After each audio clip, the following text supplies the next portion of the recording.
মন্দিরের কাছে গেছি, পৌঁছে গেছি। এত এত উঠেছি, অ্যামেজিং। কালকে ট্রেন লেট দেখাচ্ছে। Hello everyone, welcome to my channel and welcome to my video. আজকে হচ্ছে ঘাটশিলার সেকেন্ড দিন and this is my outfit. Second দিনে ফার্স্টেই আমরা যাচ্ছি সুবর্ণরেখা নদীতে। এই যে আমার বাবা মা সবাই সামনে। শোনা যায় সুবর্ণরেখা নদীতে নাকি সোনা পাওয়া যায়। আমি এই নদীটার ব্যাপারে অতটাও কিছু জানি না, কিন্তু যা শুনেছি তাই তোমাদের সাথে শেয়ার করলাম। আমরা এমন একটা সময় গেছি যখন পুরোপুরি গরম পড়ে গেছে আর অলরেডি লু বইছে। আর সুবর্ণরেখা নদীটার জলের সাউন্ডটা তোমরা একবার শোনো।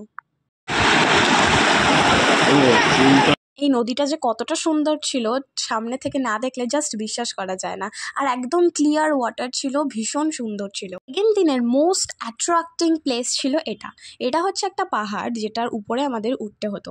কতটা যেতে হয় বা কতক্ষণ লাগে বা কত মিটার এসব কিছু না জেনেই আমরা জাস্ট উঠতে শুরু করে দিয়েছিলাম।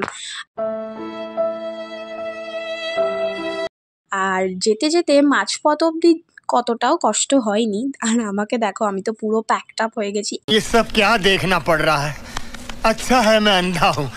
ট্রাস্ট মি, মাঝখান অব্দি না আমরা খুব আরামসে উঠে গেছি আর আমাদের মনে হচ্ছিল এটা কোনো ব্যাপারই না আমাদের কাছে।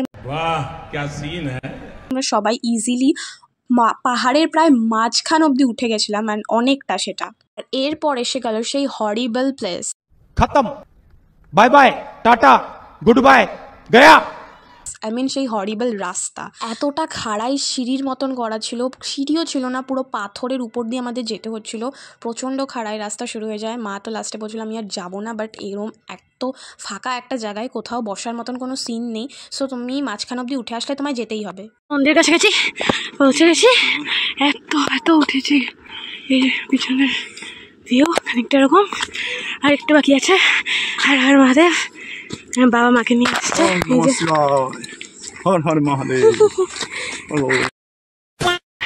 এটা কতক্ষণ ধরে, প্রায় 1 ঘন্টার উপর দিয়ে আমরা উঠছি। মারাত্মক এই ভিউটা, বিশাল সুন্দর। মা বাবা দাদা সামনে আরো অনেকে আছে। প্যাকড আপ হয়ে গেছি। আর এই রোদ লাগালে পুরো শেষ। প্রায় কাছাকাছি এসে গেছি কিছুটা। This is the view. Amazing লাগছে দেখতে। এতটা উঠে এসেছি, god it's amazing, amazing. 2 hours later. আমরা ফাইনালি পৌঁছে গেছি। অ্যান্ড ফাইনালি আমরা 1 ঘন্টা ধরে ওঠার পর ভিউ পয়েন্টে পৌঁছে যাই। আর এখান থেকে অ্যামেজিং কিছু ভিউজ আমরা দেখেছি। আর একটা ছোট্ট শিব মন্দিরও ছিল যেখানে বসে তো আমি জাস্ট শান্তি পেয়েছিলাম। মন্দিরটার একটা 360 ভিউ তোমাদের দিয়ে দিলাম। মানে অসম্ভব গরম। আর এখন মন্দিরে ঢুকবো। মন্দিরে প্রচণ্ড গরম লাগছে, ভিতরটা বসতে পারলে মনে হবে এবার শান্তি পাবো। তার আগে আমি চোখে মুখে একটু জল দেবো। শীতকাল হলে হয়তো এতটাও কষ্ট হতো না। দেখো কতটা এক্সস্টেড লাগছে আমাকে, প্রচণ্ড গরম ছিল, অস্বাভাবিক রকম, একদম ভালো লাগছিল না, পুরো অস্বস্তি হচ্ছিল। প্রচণ্ড হাঁপিয়ে গেছি, লিটারালি প্রচুর সময় ধরে আমি উঠে এসেছি। এতটা রাস্তা আসার পর, এই মন্দিরটায় আসার পর মনে হচ্ছিল নিজের বাড়িতে ঢুকে পড়েছি। এতটা শান্তি লাগছিল, খুব ঠান্ডা পরিবেশ ছিল এখানটা। আর মন্দিরে পুজো টুজো দিয়ে দিয়েছি আমরা। দেখো সবাই, শুধু মাসি আসেনি, বাকি সবাই আমরা উপরে এসেছিলাম। অনেকক্ষণ ট্রেকিং করে আমরা গেছি। Hats off to you. কোথায় উঠেছি দেখেছি। হ্যাটস অফ সবাইকে।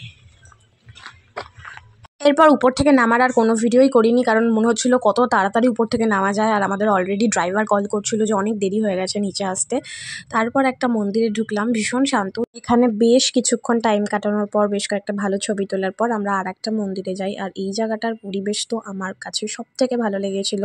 একদম গাছের তলায় ঠান্ডা ঠান্ডা লাগছিল, মনে হচ্ছিলো এতটা গরম একদম বোঝা যাচ্ছিল না। আর আমি হোটেল থেকে যা মেকআপ করেছিলাম সব উঠে গেছে, কারণ আমি অনেকবার চোখ মুখে জল দিয়ে ধুয়েছি। আর এই দেখো কি সুন্দর, বেশ কয়েকটা মন্দির ছিল, বাড়ির মতন ছিল, অনেক গাছ ছিল, খুব ভালো লাগছিলো। এইখানটা বেশ কিছুক্ষণ সময় কাটানো হয়েছে। আর এখানে না একজন বয়স্ক লোক ছিল, শোনা যায় নাকি তার 109 বছর বয়স। আমরা তাদের সাথে কথাও বলেছি, তার ভিডিও করিনি, ডেফিনেটলি তার ভিডিও করব না, কারণ তিনি তো সে ঠিক মতন কথাই বলতে পারছিল না। সো ওনাকে নিয়ে কোনো এন্টারটেনমেন্ট টপিক আমি করতে চাইনি।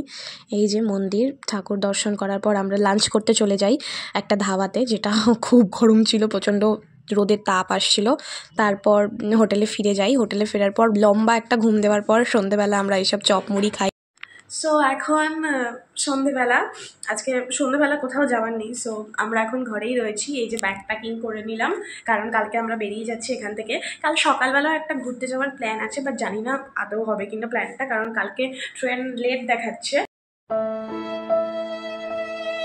এবার হয়তো অন্য ট্রেনের টিকিট কাটতে হতে পারে, আমি ঠিক জানি না। সবাই আছে পাশের ঘরে, সবাই আলোচনা করছে।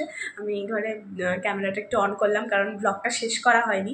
আজকে তো দেখতেই পেলে যে পাহাড়ে ঠাহাড়ে উঠলাম, প্রচণ্ড মজা করেছি, সব জায়গায় ঘুরেছি। পাহাড়টায় উঠতে, পুরোটা উঠতে হবে আমি জানতাম না। আমি ইউটিউবে দেখেছিলাম হয়তো হয়তো এমনি রাস্তার মতন গোল গোল করে ঘুরে উঠতে হয়। তার বেশ উপরটা যাওয়ার পরে এতটা খাড়াই শুরু হয়েছিল আমি জানতাম না।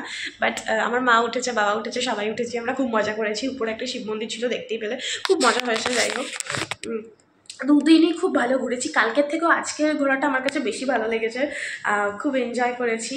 আর আমার সব ফটো তোমরা ইনস্টাগ্রামে দেখতে পারো, মাইসেলফ অনুষ্কা ভট্টাচার্য। আমার ইনস্টাগ্রামের হ্যান্ডেল আমি ডেসক্রিপশন বক্সে দিয়ে দেবো, তোমরা চেক আউট করে নিও। আমার ব্লগটা যদি তোমাদের ভালো লেগে থাকে তাহলে please do like, comment, share and please subscribe my channel. By.